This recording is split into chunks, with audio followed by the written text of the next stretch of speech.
लोकमंगल फाउंडेशनच्या वतीनं दिनांक 10 मे 2024 रोजी दक्षिण सोलापूर तालुक्यातील बोरूड रत्नापूर येथे सर्वधर्मीय सामुदायिक विवाह सोहळ्याचे आयोजन करण्यात आले आहे। गोरगरीब वधूवरांचे संसाराचे स्वप्न साकार व्हावे यासाठी लोकमंगल फाउंडेशनच्या तर्फे सर्वधर्मीय सामुदायिक विवाह सोहळ्याचे आयोजन केले जाते। अनेक दाम्पत्यांच्या रेशीम गाठी एकाच मांडवात बांधल्या जातात। लग्न समारंभात होणारा खर्च कमी होऊन तो पैसा जीवनात उपयोगी पडावा, जाती धर्मांची बंधने कमी व्हावी या उद्देशाने फाउंडेशनच्या वतीनं हे विवाह लावले जातात।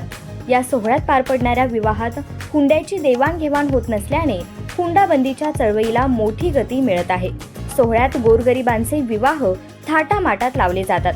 फाउंडेशनच्या वतीनं वधूवरांना हळदीचे कपडे, अक्षदेचे कपडे, रुखवत, मणी मंगळसूत्र, भांडी आदी संसार उपयोगी वस्तू दिल्या जातात।